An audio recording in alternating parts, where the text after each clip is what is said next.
અમદાવાદમાં વધતા માર્ગ અકસ્માતો ચિંતાનો વિષય બન્યા. ગુજરાત રોડ સેફટી ઓથોરિટીના ઓડિટ મુજબ શહેરના 33 સૌથી જોખમી બ્લેક સ્પોટ જાહેર કરવામાં આવ્યા છે, જ્યાં છેલ્લા કેટલાક વર્ષોમાં સૌથી વધુ જીવલેણ અકસ્માતો નોંધાયા. તેમાં નરોડા પાટિયા વિસ્તાર સૌથી વધુ ખતરનાક સાબિત થયો છે, જ્યાં 20 અકસ્માતોમાં 14 લોકોના મોત થયા.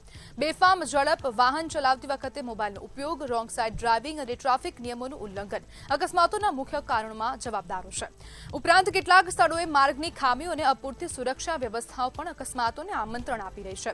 શાંતિપુરા 4 રસ્તા, ઇસ્કોન રોડ, જૂનાવાડ સર્કલ અને બોપલના વકીલ સાહેબ બ્રિજ જેવા વિસ્તારો પણ હાઈ રિસ્ક ઝોન તરીકે સામે આવ્યા છે. હવે સવાલ એ છે કે બ્લેક સ્પોટ જાહેર કર્યા બાદ તંત્ર કેટલા ઝડપથી સુધારાત્મક પગલાં ભરે છે અને શહેરના રસ્તાઓને વધુ સુરક્ષિત બનાવે છે કે કેમ, તેવા અનેક પ્રશ્નો અહીંયા ઉભા થઈ રહ્યા છે. અને જે હવે ઓડિટમાં જે સમગ્ર આંકડાઓ જાહેર કરવામાં આવ્યા છે, 33 જેટલા હોટસ્પોટ જાહેર કરવામાં આવ્યા અને ક્યાંક ને ક્યાંક તેવું પણ આ ઓડિટથી સામે આવી રહ્યું છે કે અમદાવાદ હવે અકસ્માતોનું બ્લેક સ્પોટ બની રહ્યું છે. અને અવારનવાર અમદાવાદના 33 જેટલા વિસ્તારોમાં અકસ્માતો થઈ રહ્યા છે. અનેક આંકડા ટીવી સ્ક્રીન પર જોઈ શકો છો. શાંતિપુરા 4 રસ્તા, પછી અનેક અકબલી, બીઆરટીએસ સ્ટેન્ડ, અનેક જેટલા 33 જેટલા જે હોટસ્પોટ છે તે ક્યાંક ને ક્યાંક હવે સામે આવી રહ્યા છે. ઇસ્કોન રોડ હોય, પકવાન જંકશન હોય, ઓવરબ્રિજ રોડ હોય કે પછી અનેક વિસ્તારો હોય, રબારી કોલોની વિસ્તારમાં પણ ક્યાંક ને ક્યાંક અકસ્માતો સૌથી વધુ થઈ રહ્યા છે. સીટીએમ 4 રસ્તા, પછી ગેલેક્સી સિનેમાના 4 રસ્તા, નરોડા પાટિયા, ઠક્કરબાપાનગર એપ્રોચ વિસ્તાર, સમગ્ર જગ્યા પર હવે અકસ્માતોમાં સતત વધારો થઈ રહ્યો છે. પરંતુ હવે જે આ ઓડિટ બહાર આવ્યું તેનાથી પ્રશ્નો ઉભા થઈ રહ્યા છે કે હવે તંત્ર કેટલી ગંભીરતાથી આ ઓડિટ લેશે.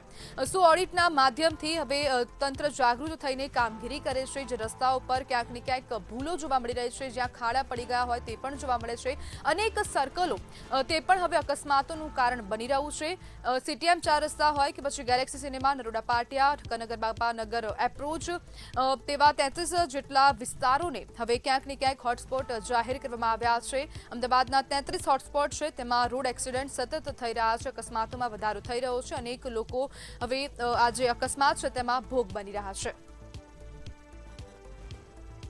અને આજ બધે આપણી સાથે ચર્ચા કરવા માટે વકીલ પ્રિતેશભાઈ જોડાઈ ગયા છે. પ્રિતેશભાઈ, અમદાવાદમાં અકસ્માતોના હોટસ્પોટ જાહેર કરવામાં આવ્યા છે. 33 જેટલા વિસ્તારોમાં અકસ્માત હવે ખૂબ વધુ થઈ રહ્યો છે. કેવી રીતના હવે આ સમગ્ર તમે ઓડિટને જોઈ રહ્યા છો?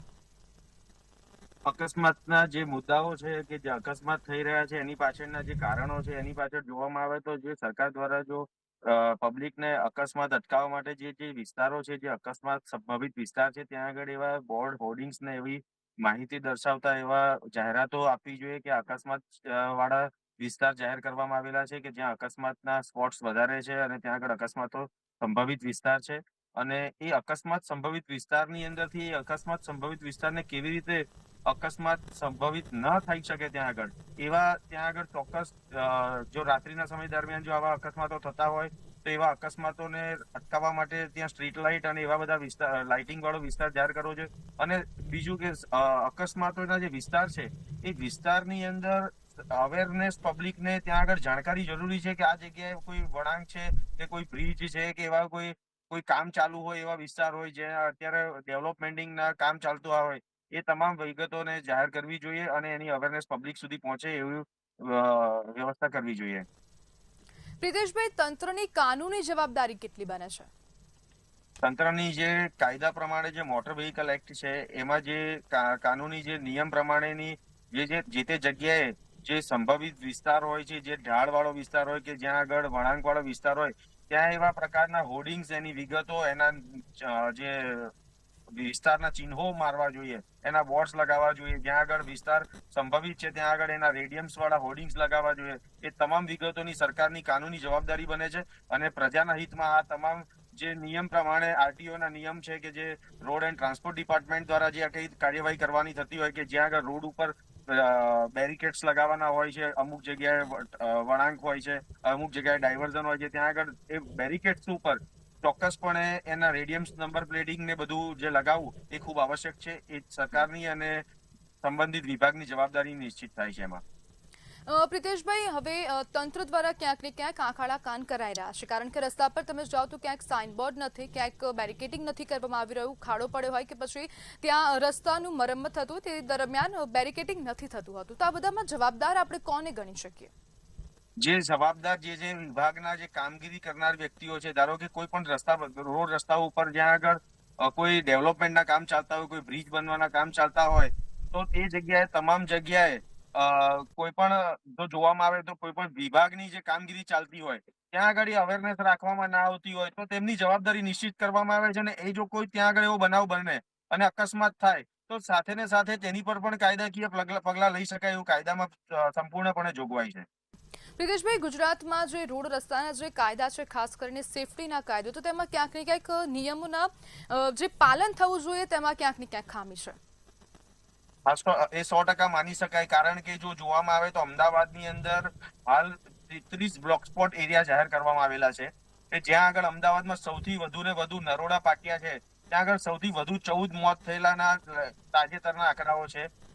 શાંતિપુરા 4 રસ્તા છે, આંબલી બીઆરટીએસ સ્ટેન્ડ છે, વકીલ બ્રિજ ઉપર હમણાં તાજેતરમાં ઘણા બધા અકસ્માતો થયેલા છે, ઇસ્કોન રોડ છે, વાયએમસીએ ક્લબ છે, જ્યાં આગળ અત્યારે પકવાન 4 રસ્તા છે, પછી Odhav ring road BRTS stand છે, બાપુનગર 4 રસ્તા, જશોદાનગર, ઘણી બધી જગ્યાએમાં સૌથી વધારે શાંતિપુરે 4 રસ્તા છે, ત્યાં કુલ 22 અકસ્માત છે, જીવલેણ અકસ્માત 5 થયેલા છે. અને આ જેટલા પણ વિસ્તાર છે, ઠક્કર બાપાનગર છે, નરોડા પાટિયા છે, ગેલેક્સી સિનેમા 4 રસ્તા, આ તમામ જગ્યાએ અત્યારે હાલ ડેવલપમેન્ટના કામ ચાલી રહ્યા છે. જ્યાં રોડ રસ્તાઓ બનવાના કામ ચાલી રહ્યા છે ત્યાં આગળ જે કોન્ટ્રાક્ટરોની બેદરકારી છે કે જ્યાં એમણે કામ કરવાની સાથે સાથે એમણે કોઈ અકસ્માતમાં ડાયવર્ઝન હોય તો ત્યાં આગળ એમને રેડિયમ નંબર પ્લેટ લગાવવી જોઈએ અને તમામ વસ્તુઓ લગાવવી જોઈએ, એ તમામ એમને જાહેરાતો કરવાની એમની જવાબદારી છે, એ નથી કરતા. એના કારણે અકસ્માતોની સંભાવના વધી જાય છે. જી બિલકુલ પ્રિતેશભાઈ, જોડાવા બદલ આપનો આભાર.